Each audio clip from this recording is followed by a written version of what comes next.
What's up everyone, it's Mark here. Welcome back to the channel. In this video, we're going to final table to play a 20K guaranteed tournament, and we're also going to jump into some cash action. If you enjoyed the video, please don't forget to hit the like button. It really helps me grow the channel. And if you haven't yet, please consider subscribing and hitting the notification bell so you don't miss any of my next videos. Without further ado, let's jump into the action. Let's go. Here I am back at my favorite venue, final table for my favorite tournament, the first Friday of the month, 20K guaranteed. I pay $100 to enter. I get my starting stack of 13,000 chips in my seat assignment. I take my seat and I am ready to play some poker. Let's jump in. In this first hand, we're at the 300 big blind level and I pick up ace-queen suited.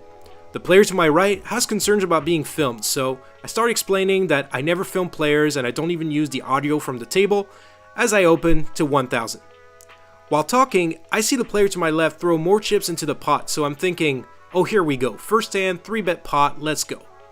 When action comes back to me, I see that the 3-bet is to 1,600. I'm confused because I opened to 1,000. And that's when I realized I didn't declare my raise.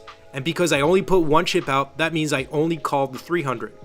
That's the one chip rule in poker. If you put out a chip of a larger value than a call, but don't declare a raise, that's a call. Back to the hand, I'm not sure what to do. I want to 3-bet, but with the conversation happening with the player and the fact I made a beginner mistake, I'm a little off my game and level myself into just calling, as I don't want to make it seem like I'm angling or something. Anyway, we go heads up to the flop of 9-4-3 rainbow. I check to the actual raiser, who c-bets for 1,200. My opponent can have a lot of hands I still beat, so I make the call. The turn comes the 8 of spades, I check, and this time my opponent checks back. The river is the 3 of clubs, we both check, my opponent shows ace-10, so I'm going to take this pot down with my queen kicker. We're at the 500 big blind level when I look down at pocket kings from under the gun. I open to 2,000, under the gun 1 3-bets all in for 3,000. The big blind makes the call, and because the re-raise all in is less than double the amount of my raise, my only option is to call. To explain very quickly, the big blind is 500 and I raised to 2,000, so that's 1,500 more. When under the gun 1 goes all in for 3,000, that's 1,000 more, so that's 500 less than my raise. That's why I can only call here. We go 3 ways to the flop, which comes queen 6-3 with 2 hearts. The big blind checks. There's a little over 9,000 in the pot. I have just over 8,000 in my stack, so I have a fairly straightforward all in here. I shove. The big blind makes the call. They show pocket 9s, and the under the gun 1 player shows ace-8 offsuit. The turn is the 5 of spades, and the river is the 4 of diamonds. No sweat. I bust both players, and I chip up to a double starting stack. A few hands later, I get dealt ace-king offsuit on the button. Action folds to me, I open to 1,600 and the big blind makes the call. Heads up to a flop of jack deuce 10 with 2 diamonds and the big blind checks to me. This board favors my range. I pick up a gut shot straight draw to go with my 2 overs. That's good enough for a down bet to 1,500 and the big blind folds. Not long after, I pick up ace-king offsuit again in middle position. I open to 1,800, the cutoff calls, and the big blind 3-bets to 4,000. I think calling and 4-betting are both acceptable with a preference for 4-betting, but here I decide to go with the low variance route and I call. The cutoff makes the call as well. 3 ways to a flop of 3, 6, 8 all clubs and the small blind c-bets for 8,000. I wasn't quite ready to commit my entire stack pre-flop, but on this board, I'm more than happy to apply pressure on my opponents. I raise all in for just under 22k, the cutoff folds, and after some deliberation, the big blind folds, and I pick up a nice pot. First break went by, during which I took the $50, 15,000 chip add-on. We're now at the 600 big blind level, and I look down at king-jack offsuit in the small blind. There's an open from the hijack to 2,000, which both the button and the small blind call. Action is now on me. With the 2 players flat calling the open and my specific hand, I think I want to try to squeeze and see if I can pick up the pot with a 3-bet. I raise to 8,000, the hijack folds, which is great news. The button and the small blind also fold, so I pick up a nice 10 big blind pot uncontested. A few hands later, I pick up a couple of ladies in the cutoff. Action folds to me, I open to 1,800 and the button is the only player to make the call. We go heads up to the flop, which comes 6-8-4 with 2 spades. This is not really a flop that connects with my opening range, and with the queen of spades in my hand, I'm okay checking for deception in this spot. The button takes the bait and bets 5,000, and I make the call. The turn comes the 6 of hearts. I check again with the intention of calling another bet, but unfortunately, my opponent snap checks back. The river is the king of hearts, which is a little annoying. I think the best option now, given how I underrep my hand, is to check call. I check, my opponent checks back, I show my queens, my opponent shows pocket sevens, so I'm going to take down this spot. A couple of minutes later, I look down at pocket threes in the big blind. There's an open from the hijack to 1600. Action falls back to me, and with both of us being pretty deep stacked, I make the call. Let's see if I can spike a set. The flop comes 4-8-9 with 2 spades. Is it just me, or when you're holding a small pocket pair like pocket threes and a 4 comes on the board, you start thinking, well, they could very well be pocket 4s, and you fantasize about playing your hand as such? Let me know in the comments. I check, and the hijack c-bets for 2200. My opponent can have some overpairs, but they also have a whole lot of hands that my pocket 3 still beat. I make the call. The turn is the 9 of hearts. I check, and this time the hijack checks back, confirming I probably have the best hand right now.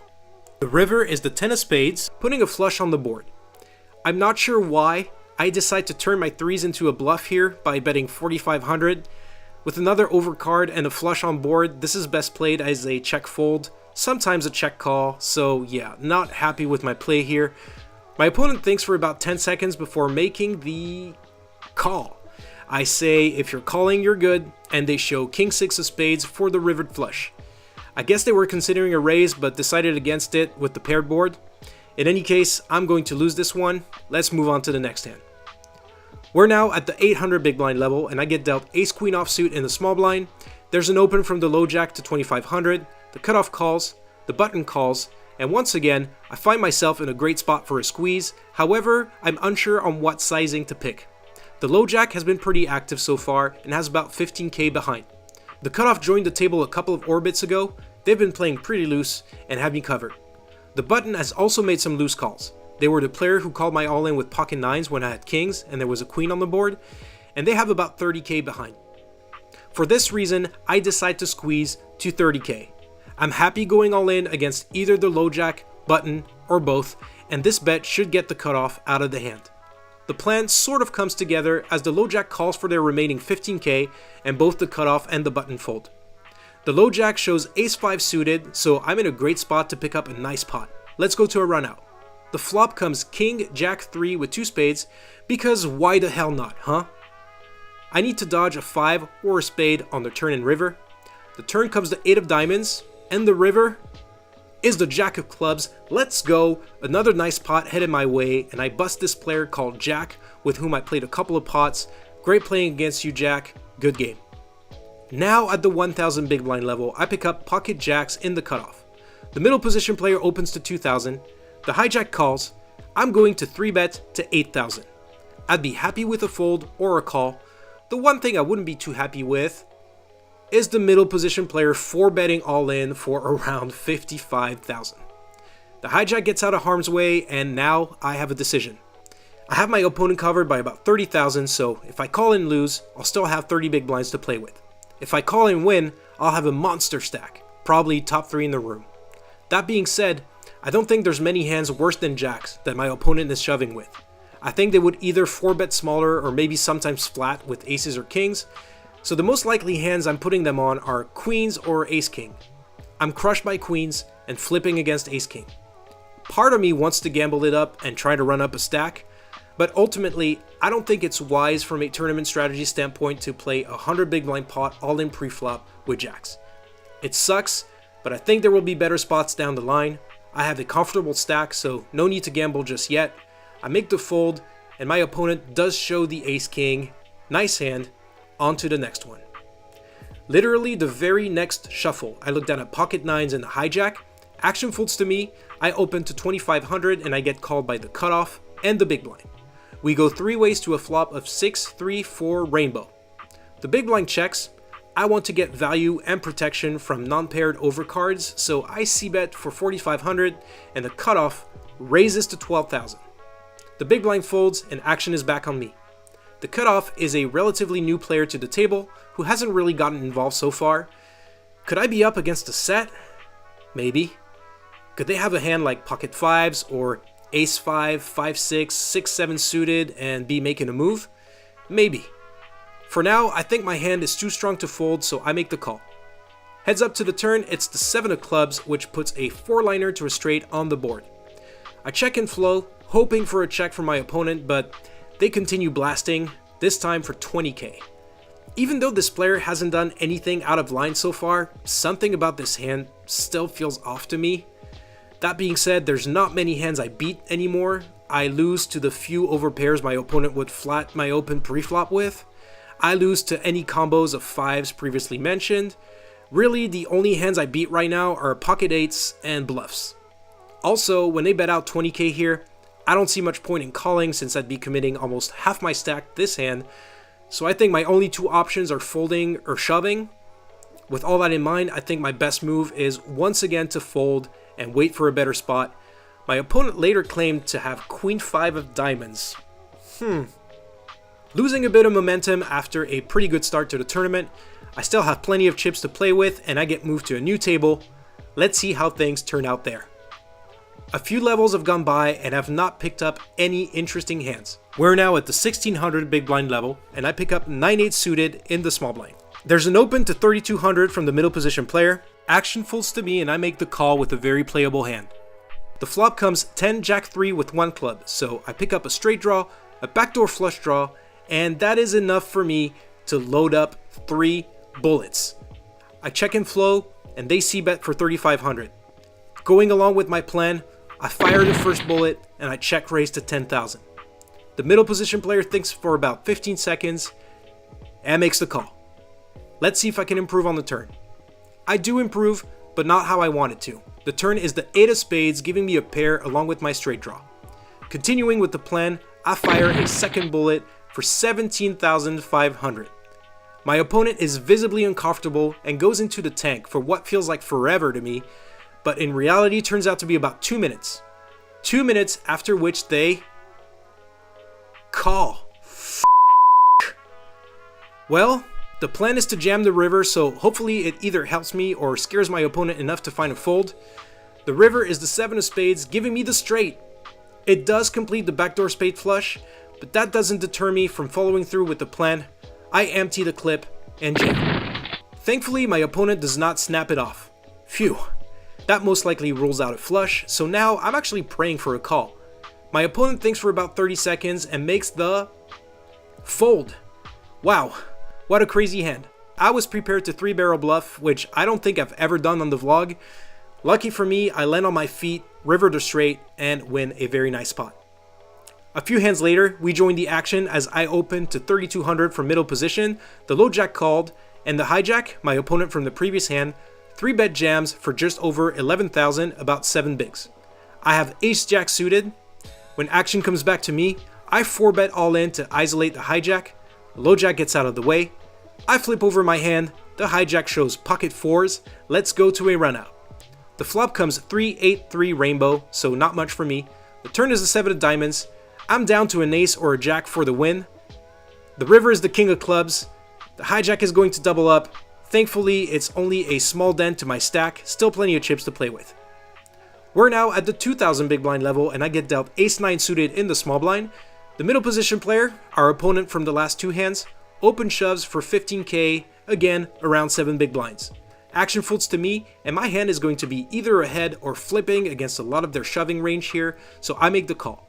The big blind gets out of the way. We flip over our cards. Middle position player has ace-6 offsuit, so I'm in a great spot to knock them out and pick up some chips. Let's go to a run out. The flop is interesting. It comes 5-8-6, giving my opponent the 3-outer, but I pick up the nut flush draw and a gut shot straight draw. Clearly, I should hit for justice, right? The turn comes the 4 of diamonds. I need a club 7 or 9 to win. Dealer, can you find one of these? Nope. It's the jack of diamonds. My stack takes a hit, but not my morale. I'm set on chipping back up and taking this tournament down. Not long after this hand, I pick up pocket 3s on the button. There's an open from middle position to 5,000 and the cutoff calls. I'm looking at an opportunity to increase my stack by about 30% if I take down this spot. This could be a bit of an overplay, but I decide to apply max pressure and 3-bet jam for 49,000. At this point, I'll gladly take a flip, but it doesn't come to that as both my opponents make the fold. The player in middle position, Steven, was curious to know what I shoved with. I told him he'd have to watch the vlog, so there you go, Steven. We're now at the 4,000 big blind level, and I look down at King 10 offsuit from the cutoff. Action folds to me, and I open to 8,000, and the big blind is the only player to make the call. The flop comes deuce 9-3 with 2 clubs. The big blind checks to me. This board doesn't really connect with my opening range, so I'm going to check back here. The turn comes a jack, and once again the big blind checks. I pick up a gut shot straight draw. I have an overcard. My opponent checked twice. That's a green light to bet for me. I bet 8,000, and my opponent folds. I take down the pot and almost rebuild my stack back to its peak. Let's keep fighting, let's go. A few hands later, the dealer exposes the ace of clubs, and I get dealt ace king with the king of clubs. I have about 20 big blinds in my stack, and while I would normally either min raise this and see a flop or call a 3-bet shove, I think the ace of clubs being exposed kinda incentivizes me to just rip it in here. That's what I do, and everyone folds. Still at the 4,000 big blind level, I pick up a monster Queen 3 offsuit on the button. I would happily fold this trash hand were there to be action before me, but everyone folds to me.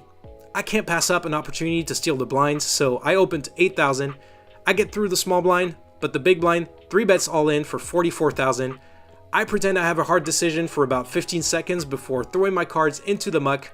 My opponent is kind enough to show pocket 9s. Nice hand, sir. A few hands go by, I'm now in the cutoff, and I look down at pocket 10s. The middle position player opens to 12,000, the hijack calls, and now it's decision time. I have just over 17 big blinds in my stack. I got those exact same 2 players to fold earlier when I shoved with pocket 3s.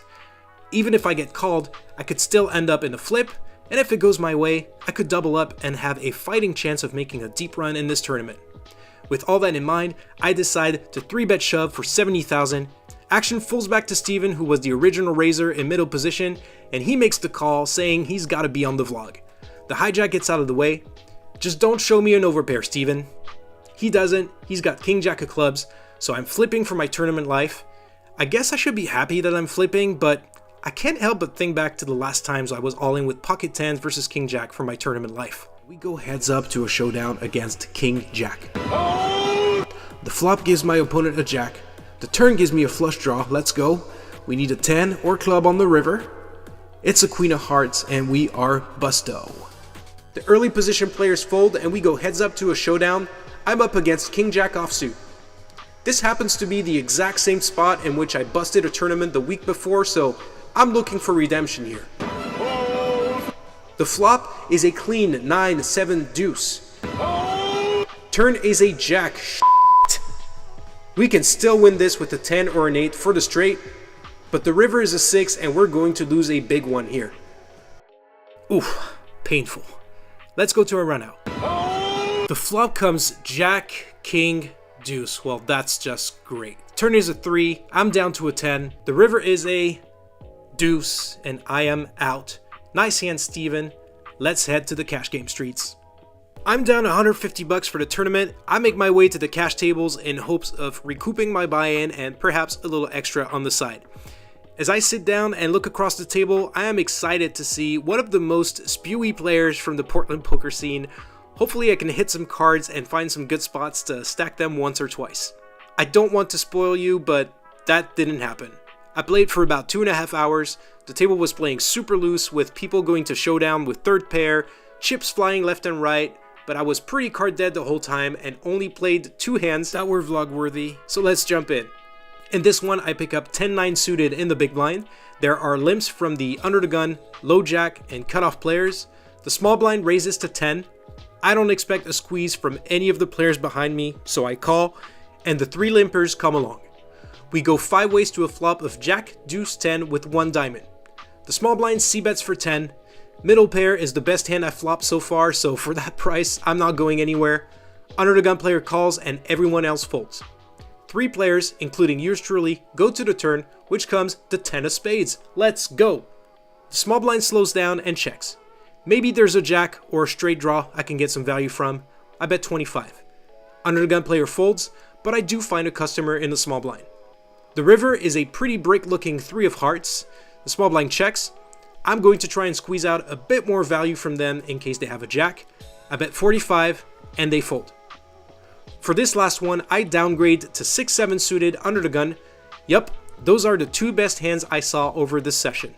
As a result, suited connectors look like premiums to me. I open to 10. The low jack, high jack, small blind, and big blind make the call.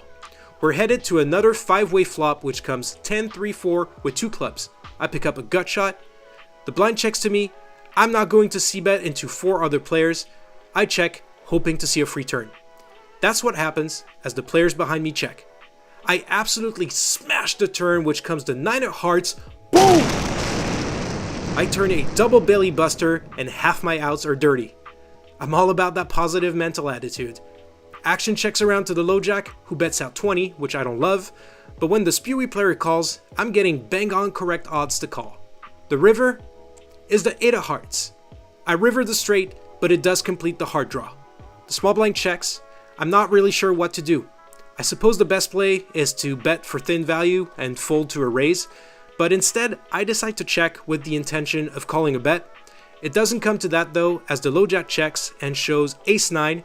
I show my straight and I take down this pot.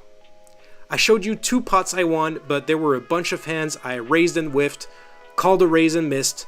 So overall, given the action at the table, it was a pretty frustrating end to the night, but that's poker. Nevertheless, I hope you enjoyed following along. Please don't forget to hit that like button if you did. And finally, if you haven't yet, consider subscribing, hitting the notification bell so you don't miss my next videos. Thank you so much for watching, good luck at the tables, and catch you in the next one.